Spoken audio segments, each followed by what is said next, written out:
हमारे इंडिया का जो इनकम टैक्स है ना वो कमाल का है।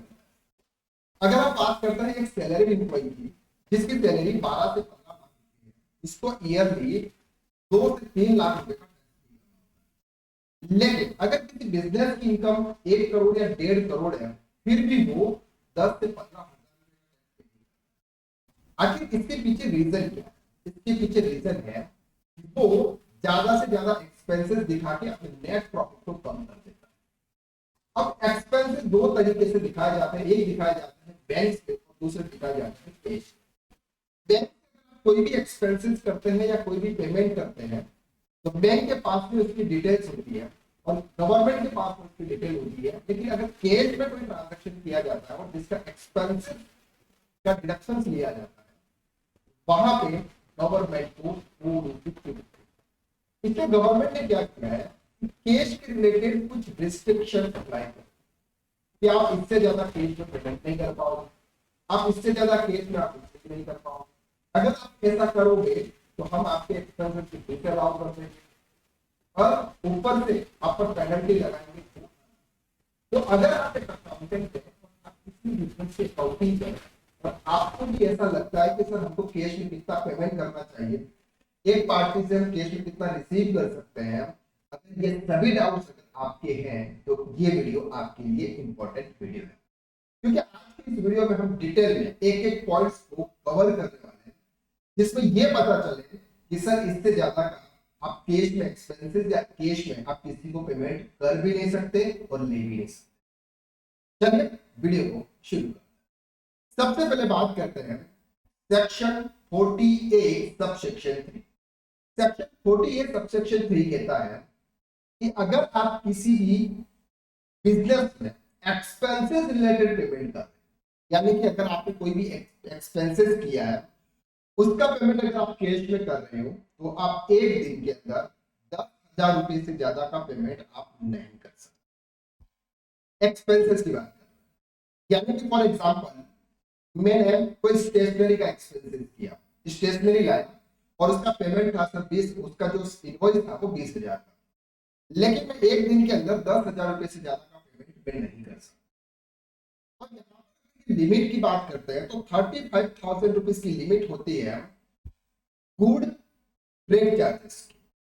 यानी कि अगर आप फ्रेट चार्जेस पे करते हो तो उसकी लिमिट 10,000 से इंक्रीज होकर 35,000 रुपीज तक हो जाती है। तो पहला कुछ तो ये आया कि सर अगर आप किसी भी एक्सपेंसेस के लिए पेमेंट कर रहे हो तो 10,000 रुपीज की लिमिट है और अगर आप किसी फ्रेट चार्जेस के लिए पेमेंट कर रहे हो तो 35,000 रुपीज की लिमिट है। आपसे ये जो लिमिट है सेक्शन 40 है सबसेक्शन 3 अप्लाई नहीं होता है, किस पर नहीं होता है? कमीशन एजेंट जो गुड्स को परचेज नहीं करता है और बीच में एक मीडिएटर के रूप में ऐसे कमीशन एजेंट होता है, उसके लिए ये अप्लाई नहीं होता है। तो यहाँ पर एक पहला रूल्स जो है सेक्शन 40 सबसेक्शन 3 की बात करता है, वो कहता है कि सर 10,000 से ज्यादा अगर आपने किसी को भी पेमेंट किया तो वो एक्सपेंसेस आपका डिस अलाउ हो जाएगा। अब ऐसे बहुत सारे स्पेशल ट्रांजैक्शन है जहां पर ये रूल्स एप्लीकेबल नहीं होते। अगर आप मुझे बताएंगे कमेंट में तो मैं वो भी उसके लिए भी डिटेल से वीडियो में आपको बताऊंगा कि ऐसे कौन कौन से एक्सपेंसेस है या किस किस को अगर आप पेमेंट करोगे और 10,000 रुपीज से ज्यादा भी करोगे फिर भी वो एक्सपेंसेस आपका डिसअलाउ नहीं होगा। अब बात करते हैं सेकंड ट्रांजैक्शन। सेकंड ट्रांजैक्शन है acceptance of loans, deposit specified from section 269S।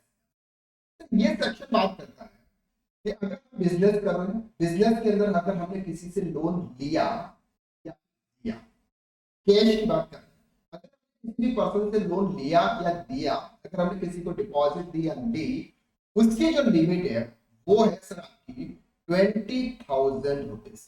That means कि मुझे अगर कैश की जरूरत पड़ती है तो 20,000 रुपीज से ज्यादा मैं अनसिक्योर्ड लोन नहीं ले सकता। ये चीज आपको ध्यान रखनी है क्योंकि नेगेटिव केस को पॉजिटिव करने का सबसे ज्यादा जो और सही तरीका जो होता है वो अनसिक्योर्ड लोन लेने का।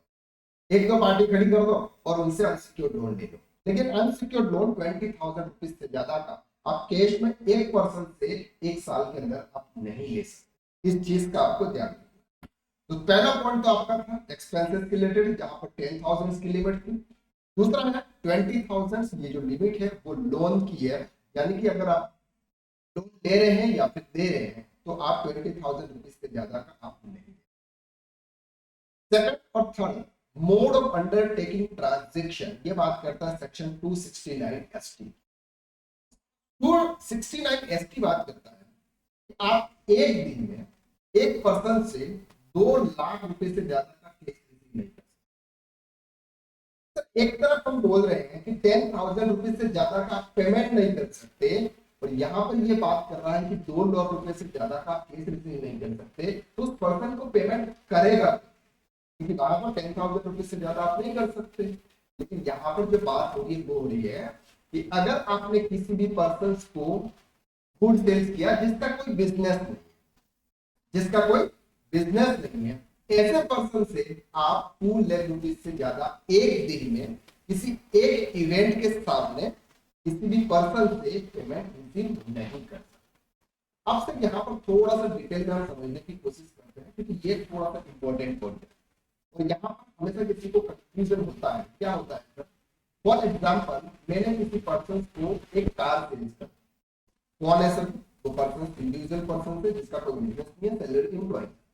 2.5 लाख रुपीस की फॉर एग्जाम्पल कोई कार है मिस्टर बी को, और उसने क्या किया सर? 1.5 लाख रुपीस एक अप्रैल को कैश में पेमेंट किया, 25,000 उसने मई को किया, और 75,000 उसने जून को, यानी कि पूरा पेमेंट उसने 2.5 lakh rupees for example cash में पेमेंट किया।